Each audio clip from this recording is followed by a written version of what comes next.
Assalamualaikum warahmatullahi wabarakatuh. Sahabat ngaji Gosanas dimanapun Anda berada. Pada video kali ini, sebelum disimak ya, jangan lupa di subscribe, like, and share. Kita akan membahas tentang sigo ta'awud. A'udzubillahi minasyaitonirrajim. Itu loh guys, sahabat semuanya. Dan kitab yang kita akan bahas yaitu kitab Risalatul Qurra wal Khufat. Di sini qiraahnya Asim, ya, qiraahnya Asim an riwayati Hafiz. Jadi panjenengan nanti jangan kok seperti itu, tidak sama dengan apa yang saya pelajari, mungkin riwayatnya beda gitu loh, qiraahnya beda. Nah, ini kita sesuai dengan apa yang dikaji oleh teman-teman yang ada di Indonesia, oleh ulama masyhur di Indonesia, itu semua menggunakan qiraahnya Asim riwayat Hafiz. Dan ta'awud ini kebetulan sahabat, ini di sini bahasanya bahasa Pegon ya. Pasti banyak teman-teman yang nggak bisa bahasa Pegon, bahasa Jawa yang ditulis Arab ya. Bismillahirrahmanirrahim, kita mulai. Saben-saben badhe maos Al-Qur'an sami ugi saking kawitan surah atau atawi saking tengah-tengahnya dipun sunahaken maos ta'awud. Nah, ini yang harus diperhatikan. Jadi setiap kita mau baca Al-Qur'an, mau di awalnya surah atau di tengah-tengahnya surah, kita disunahkan yang namanya kita membaca ta'awud ya, a'udzubillahi minasyaitonirrajim. Nah, adapun atau dene sigo ta'awud ingkang langkung atau sigo ta'awud yang baik itu yang bagaimana sih? Kita lanjutkan di halaman berikutnya, yaitu a'udzubillahi minasyaitonirrajim. Itu yang paling baik ya. Karena yang dibaca Rasulullah ya a'udzubillahi minasyaitonirrajim. Nah, adapun ada sebagian orang membaca ya menawi wonten tiyang maos a'udzubillahi samiil alimi minasyaitonirrajim atau a'udzubillahil azimi minasyaitonirrajim atau a'udzubillahi minasyaitonirrajim innahu huwas samiul alim atau a'udzubillahil azimis samiil alim minasyaitonirrajim menika inggih kenging. Nah, artinya itu semua juga boleh, tetapi Rasulullah Shallallahu Alaihi Wasallam tidak membaca sigo tersebut. Nah, yang dibaca adalah a'udzubillahi minasyaitonirrajim. Makanya dijelaskan dalam kitab Risalatul Qurra wal Khufat ini yang paling utama adalah sigo ta'awudnya, yaitu menggunakan a'udzubillahi minasyaitonirrajim. Nah, yang lainnya boleh ya. Nah, terus kalau kita akan membahas di surah Taubah. Nah, surah Taubah. Nah, di surah Taubah coba kita baca ininya juga ya, baca pegunya juga. Ing sawenehing mushaf kasrat wonten pinggiripun awal surah Al-Baqarah. Nah, surah Al-Baqarah itu biasanya kan pinggirnya ada bacaan seperti ini ya. A'udzubillahi minan nar wa min syarril kufar wa min ghadabil jabbar al-izzah lillah al-izzatu lillahi wa li rasulihi wa lil mu'minin. Nah, menika Rasulullah sallallahu alaihi wasallam dan ahli al-qura sedaya mboten sami nindakaken sigo ta'awud seperti itu. Artinya meskipun ada tulisan seperti itu, semua ahli al-qura itu tidak melakukan ta'awud yang seperti itu. Nah, apakah boleh? Tetap boleh ya, tetap boleh. Nah, kita lanjutkan di halaman berikutnya.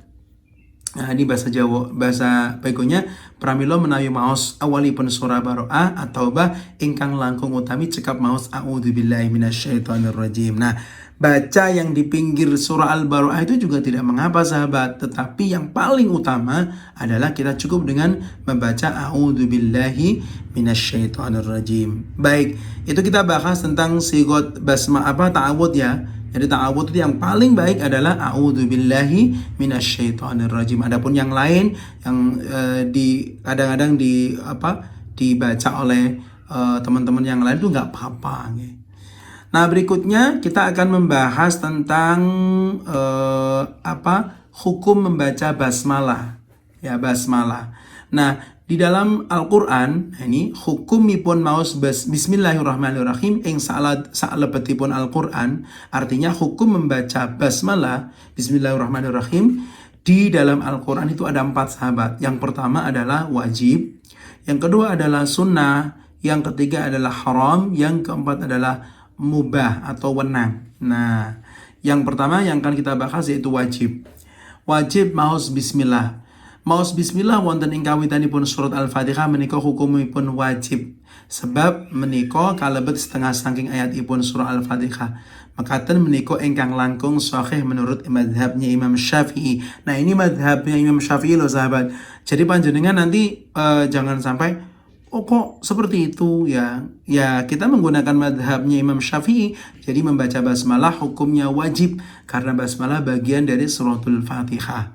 Nah, ini yang menjadi kewajiban kita baca basmalah ya di dalam Al-Quran, yaitu terdapat di surah Al-Fatihah. Itu yang harus kita perhatikan. Kalau memang ada sebagian tidak membaca surah Al-Fatihah, nah membaca basmalah di surah Al-Fatihah, itu mungkin tidak menggunakan madhab Imam Syafi'i. Kalau madhab Imam Syafi'i yaitu baca basmalah di surah Al-Fatihah hukumnya wajib. Baik sahabat, kita lanjutkan di basmalah berikutnya. Nah, yang kedua ini sunnah membaca bismillah. Nah, disunahkan membaca bismillah. Maos bismillah wonten yang awalipun sedaya surah. Sanesipun surah Al-Fatihah so surah Bara'ah. Atai wonten yang tengah-tengahipun sedaya surah salintinipun surah kekalih kasebat menika hukumipun sunnah. Nah, ini harus diperhatikan ya. Jadi sunnah membaca basmalah itu semua awalnya surah itu kita disunahkan ya, An-Nas, Al-Falaq, Yasin ya, kecuali di awalnya surah Fatihah. Al-Fatihah kan bukan sunnah tapi wajib ala madhab Imam Syafi'i, madhab Imam Syafi'i.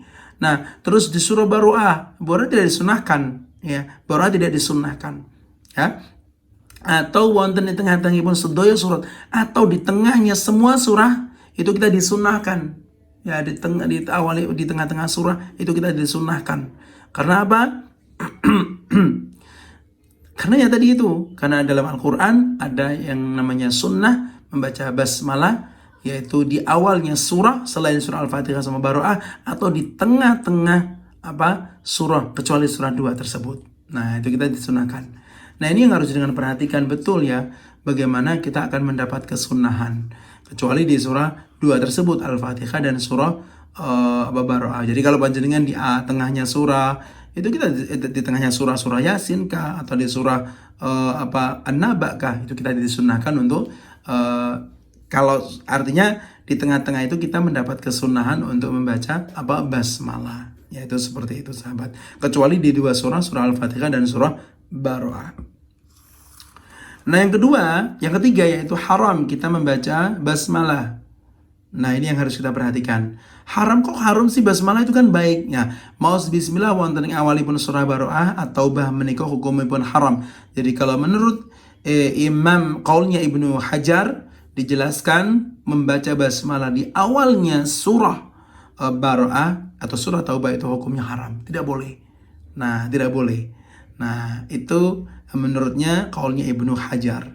Perhatikan ya sahabat ya. Jadi kita mengambil ini sumbernya qiraahnya Asim ala riwayat Hafiz. Jadi panjenengan jangan sampai kebingungan karena bacaan tuh ada qiraah sampai ada qiraah 7, ada qiraah 10 sahabat.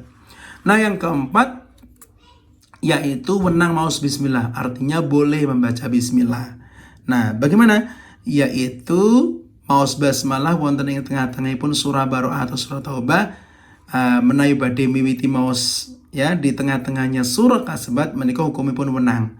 Artinya di awalnya surah At-Taubah, di tengah-tengah surah At-Taubah kita mendapat kita diperbolehkan baca bismillah. Tetapi nah kita balik ya untuk kitab tersebut, kitab ini, kitab Risalatul Qurra, tetapi menurut engkang lebih utama yaitu kita tinggalkan saja ya. Kita tinggalkan saja. Kita ta'awud aja ya. Ta'awud aja, a'udzubillahi minasyaitonir rajim. Karena ta'awud tadi sudah kita jelaskan, kita mendapat kesunahan ya. Ta'awud kita mendapat kesunahan, a'udzubillahi minasyaitonir rajim ketika kita baca Al-Qur'an. Jadi di tengah-tengahnya surah Taubah kita diperbolehkan, tetapi lebih baik tidak, nggak apa-apa ya. mendingan kita cukup dengan ta'awudz. Wallahu a'lam. Semoga bermanfaat. Teman-teman yang kurang paham bisa nanti di kolom komentar atau hubungi kami langsung di 081236474725. Kitab yang kita pakai ini adalah kitab Risalatul Qurra wal Khufat. Untuk mendapatkan kitab ini bisa hubungi di 081236474725. Kita akan bahas sampai selesai ya di kitab ini ya. Dari kami, Assalamualaikum warahmatullahi wabarakatuh.